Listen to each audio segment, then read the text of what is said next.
Hello दोस्तों, नमस्कार। आज की कहानी है गरीब बुढ़िया की शिव भक्ति। तो चलिए हम कहानी को शुरू करते हैं। चंद्रपुर नगर में कमला नाम की बूढ़ी औरत अपने बेटे राणा और बहू मनीषा के साथ रहती थी। कमला भगवान शिव की अनन्य भक्त थी। वह दिन रात भगवान शिव की पूजा आराधना में लगी रहती थी। उसका बेटा राणा खेती करता था और फसल भी ठीक ठाक होती थी। लेकिन फिर भी वह माँ के पास हमेशा गरीबी का रोना रोता रहता था। वह बूढ़ी औरत फटी साड़ी को सिलाई करके पहन लिया करती थी, लेकिन कभी भी बेटे बहू से कोई शिकायत नहीं करती।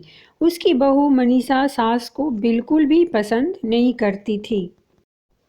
वह उसे न तो ठीक से खाना देती और न पहनने को कपड़े देती। एक दिन कमला भगवान शिव की आरती खत्म होने के बाद अपने पुत्र राणा से बोली कि बेटा, तुम काम पर जा रहे हो, यह शिव प्रसाद ले लो। भगवान शिव जी की कृपा तुम्हारे ऊपर बनी रहे।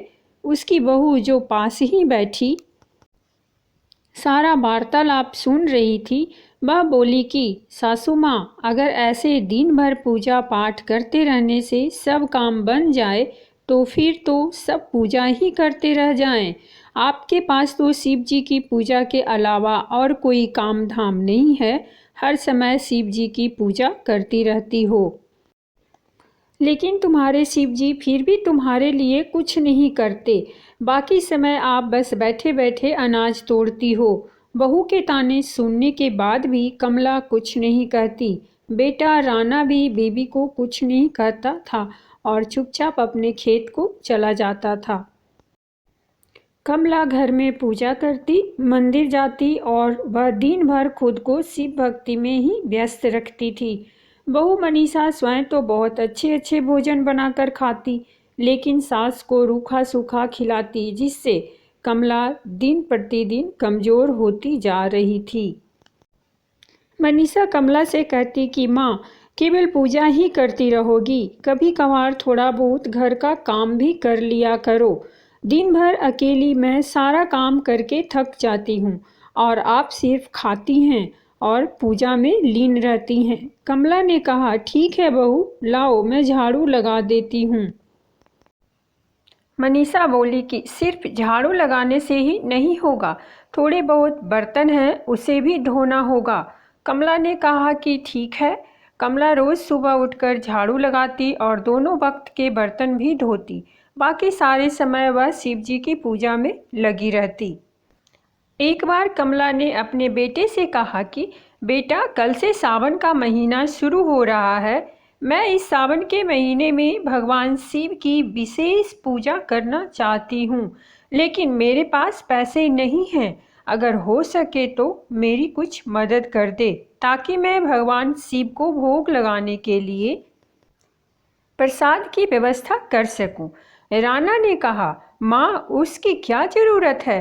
तुम तो वैसे ही रोज़ शिव जी की पूजा करती ही हो, और अब इस सावन में विशेष पूजा करने की क्या ज़रूरत है? तभी उसकी बहू ने कहा, वैसे भी इस बार खेती अच्छी नहीं हुई है, अभी घर में पैसों की काफ़ी दिक्कत है। इसीलिए आप अपनी पूजा पाठ जैसे रोजाना करती हैं वैसे ही कर लीजिए। कमला कुछ नहीं बोल पाती और वह चुपचाप वहाँ से बाहर चली जाती है। अब मनीषा को अपनी सास और भी बोझ लगने लगी थी। इधर भगवान शिव अपने ध्यान में लीन थे कि तभी माता पार्वती ने उनसे कहा, प्रभु, कमला आपकी अनन्य भक्त है, वह इतनी तकलीफ में है, आप उसके लिए कुछ करते क्यों नहीं? मुझसे अब और उसका दुख देखा नहीं जाता। भगवान शिव ने कहा, देवी, इंसान को अपने पिछले जन्म के कर्मों का फल हर हाल में भुगतना पड़ता है। कमला के साथ भी वही हो रहा है, लेकिन अब बस कुछ और दिन की बात है। कुछ दिनों के बाद उसकी सारी तकलीफ खत्म हो जाएगी। इधर मनीषा अपने पति राणा से कहती है, सुनो जी, 2 दिन बाद मेरे भाई की शादी है। मैंने सारी खरीदारी कर ली है। आपके लिए भी हर रस्म के लिए अलग अलग कपड़े खरीद लिए हैं। हमें कल ही मेरे मायके जाना है, लेकिन परेशानी यह है कि इस बार हमारी फसल काफ़ी अच्छी हुई है। ऐसे में उसकी देखभाल कौन करेगा? तब राणा बोला, ऐसा करो कि तुम चली जाओ, मैं यहीं रह जाता हूँ। यह आप कैसी बातें कर रहे हैं? आप नहीं जाएंगे तो लोग क्या कहेंगे?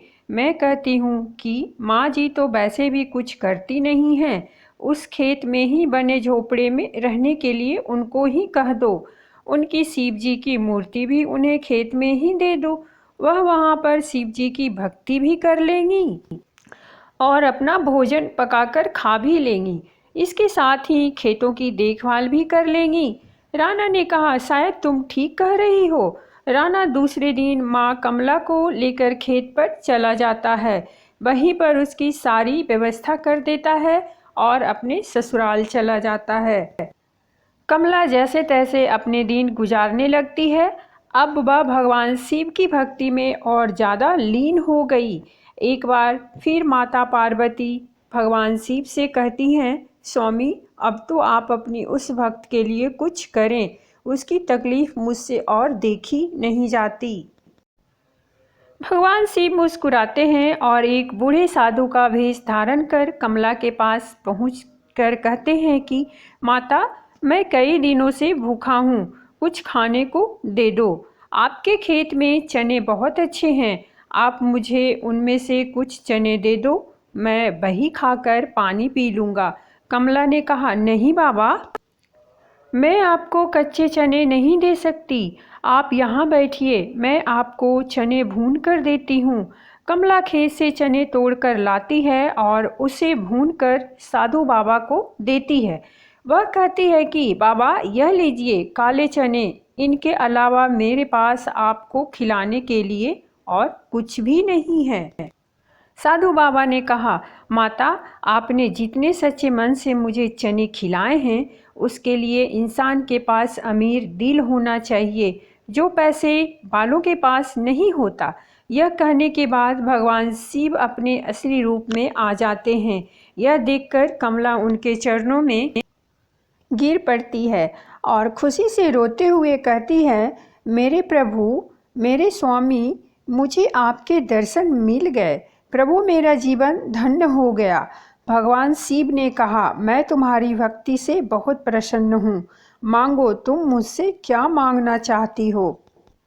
कमला बोली, प्रभु, मुझे आप यहीं पर अपना मंदिर बनवा दें ताकि मैं शांति से आपकी पूजा कर सकूं। भगवान शिव यहाँ पर एक खूबसूरत मंदिर का निर्माण कर देते हैं और अंतर ध्यान हो जाते हैं। यह खबर पूरे गांव में फैल जाती है। अब चारों ओर कमला की जय जयकार होने लगी। सब उसकी इज्जत करने लगे। भगवान शिव के उस मंदिर की प्रसिद्धि दूर दूर तक फैल जाती है और प्रतिदिन मंदिर में भक्तों की भीड़ बढ़ने लगी। उधर मनीषा के मायके में आग लग जाती है, जिसकी वजह से उसका पूरा चेहरा जल जाता है। जब वह वापस अपने गांव आती है तो गांव वालों से अपनी सास के बारे में सब कुछ जानकर वह वहां खेत पर जाती है। उसके साथ उसका पति राणा भी जाता है।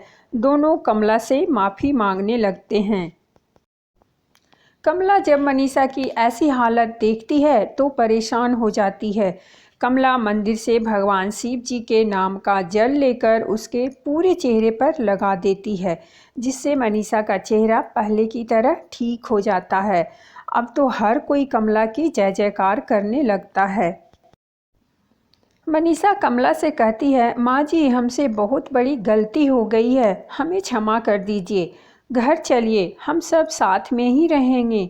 तभी राणा ने कहा, माँ, मुझे माफ़ कर दो, मैंने कभी तुम्हारी इज्जत नहीं की, मैं बहुत बड़ा पापी हूँ। माँ, मुझे माफ़ कर दो। मनीषा बोली, माँ जी, हमें माफ़ कर दीजिए और हमारे साथ अपने घर चलिए। तब कमला ने कहा, नहीं बहू, अब मैं कहीं नहीं जाऊंगी। अब तो जो शेष जीवन बचा है उसे यहीं अपने प्रभु के चरणों में गुजार लूँगी। कुछ दिनों पश्चात पूजा करते वक्त ही भगवान के चरणों में अपना सिर रखती है और उसकी आत्मा उसके शरीर से निकल जाती है। बहू बेटा पूरे नियम से उसका क्रियाक्रम करते हैं। अब उसके बहू बेटा भी मन लगाकर भगवान शिव की पूजा अर्चना करने लगते हैं और प्रतिदिन मंदिर में सेवा भी करते हैं। वह सारे अच्छे कार्य करने लगते हैं। तो दोस्तों, ये थी हमारी आज की कहानी। अगर आपको कहानी अच्छी लगी हो तो प्लीज़ हमारे चैनल को सब्सक्राइब कीजिए, वीडियो को लाइक और शेयर ज़रूर कीजिए। कहानी सुनने के लिए बहुत बहुत धन्यवाद। मिलते हैं हम अगले वीडियो में एक नई कहानी के साथ। तब तक के लिए शुक्रिया।